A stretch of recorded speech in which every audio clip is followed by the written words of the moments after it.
Magandang gabi mga kaibigan. Ito na naman po ulit tayo sa kalusugan at kapayapaan. Ang atin pong tema ngayon ay ang sikat ng araw at simoy ng hangin. Umpisahan na po natin. Ang taong hindi gaanong nalalantad sa sikat ng araw ay maputla, mahina, mukhang malungkot at madaling kapitan ng alinmang sa mga sumusunod na karamdaman tulad ng hika, anemia, sipon, ubo, rickets, lagnat, nerbiyos at iba pa.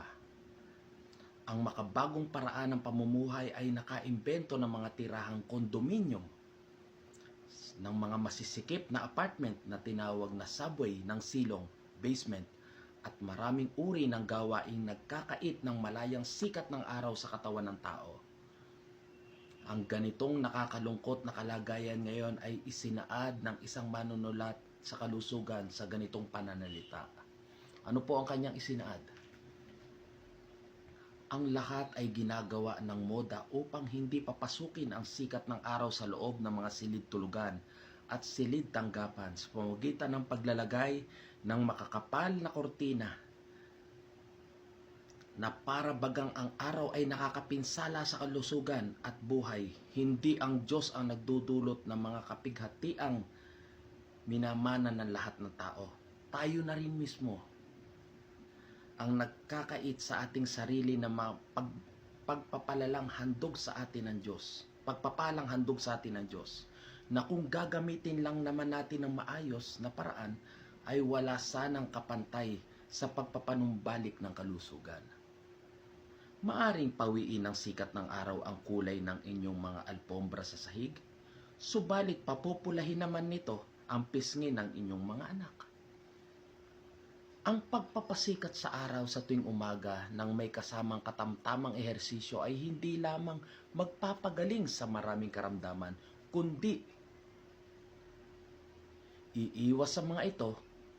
Mas mainam na mag-ehersisyo sa umaga bago maligo kung kailan ang natural na langis ng balat, sterols, ay hindi pa nahuhugasan ng tubig at sabon. Ang langis na ito ay nagiging vitamina D kapag nasisikatan ng araw. Gumamit lamang ng maninipis na damit kung nagpapasikat sa araw upang gamutin ang ilang karamdaman. Siguruhin lamang na may takip ang ulo kung sensitibo sa sikat ng araw o kung nangihina ng gusto. Ang lunas ng simoy ng hangin. Ang panganib na nagmumula sa masama o kulang na daloy ng hangin ay napapaloob sa sumusunod na mga pangungusap. Ano yun? Sa paggawa ng mga gusali, bagaman ito ay pampubliko o tirahan lamang, siguruhing sapat ang daloy ng sariwang hangin at sikat ng araw.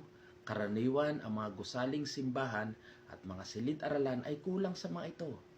Ang pagpapawalang bahala sa ventilasyon ng mga silid minsan ay responsable sa pagkaantukin, pagkabobong nakakasira lamang ng maraming sermon at aral at malaking sayang sa pagpapagod ng maraming guro. Ang kakulangan ng mabuting ventilasyon ng hangin ay nagbubunga magpahanggang ngayon ng mahinang kalusugan, mga malalang karamdaman at maraming kamatayan. Yun po pala ang resulta no? Kapag mahina ang ventilasyon ng ating silid-aralan, silid-tanggapan at maski kasama ng ating mga bahay. Kung wala namang ibang hangin na malalanghap araw-araw ang ating pamumuhay, kundi ang hanging pinagsama ng polusyon o kaya'y hanging pinalamig lamang ng makinang air conditioner, patuloy na babagal ang sirkulasyon ng ating dugo. Ang duming carbonic acid gas ay maiiwan lamang sa mga baga, kung kaya't ang dugo ay patuloy na magiging madumi. Siyempre, maaapektuhan din ang utak, puso, atay at tiyan sa makatuwid. Babagal din ang pagtunaw ng pagkain. Ang puso ay manghihina, ang utak ay mahihilo, at ang balat ay mamumutla. At ito na ngayon ang magiging umpisa ng napakaraming sakit. Doon po pala nag-uumpisa yun, ano? Sa mahinang ventilasyon at kulang sa araw. Minsan matapatan tayo ng araw takot na takot dahil mapapawisan daw. Pero yun pala ang kailangan talaga. Hindi na siguro dapat pang sabihin na kung inaasam ang mabuting kalusugan, dapat lamang na mayroong magandang daloy ng sariwang hangin sa bawat silid ng tahanan, tanggapan at mga pagawaan. Dapat ding ugaliing tuwing paggising sa umaga ang paghinga ng malalim samantalang nakatayo ng matuwid at lapad na lapad ang dibdib. Ang mga ehersisyong katulad ng pagtakbo, jogging, paglakad, sports at mga laro ay magagaling na paraan upang tayo ay lalong huminga ng maraming hangin. Subalit ang mga ehersisyong ganito ay hindi maganda kung isinasagawa sa mga lugar na kung saan ang hangin ay hindi naman sariwa. Katulad ng mga kalsadang madalas daanan ng mga sasakyan. Malaki ang kapakipakinabang na pag-aaral ng mga simpleng lunas na natatagpuan sa kalikasan, katulad ng sariwang hangin, malinis na tubig, sikat ng araw at mga halamang gamot. Ang mga ito ay hindi lamang maaaring magamit at mapakinabangan ng lahat ng tao, kundi wala ring kapantay sa kanilang kakayahang panumbalikin ang kalusugan at pagalingin ang maraming karamdaman.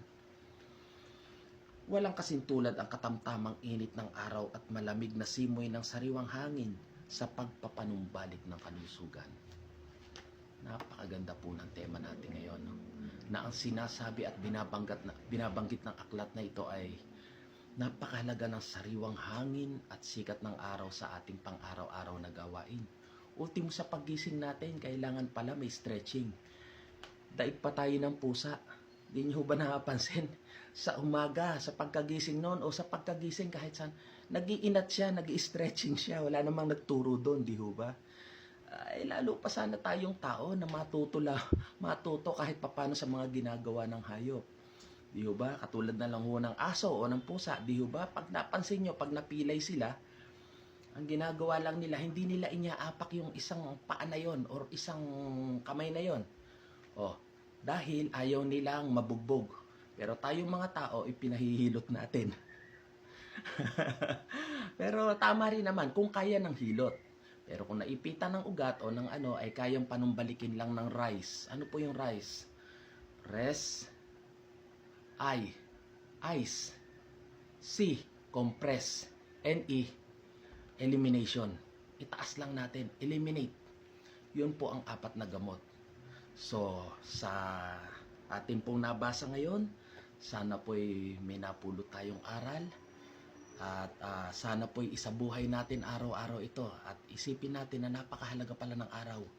Ibinigay sa atin ng poong may kapal na libre ito, pero ginagawa natin, hindi natin pinapansin at bagkos iniiwasan pa nga ng iba. Sa muli, maraming salamat po sa inyo sa pakikinig at panonood. Sana'y huwag po kayong magsasawa. Maraming salamat po sa inyo. Sana po'y samahan tayo ng poong may kapal sa araw-araw. Maraming salamat po.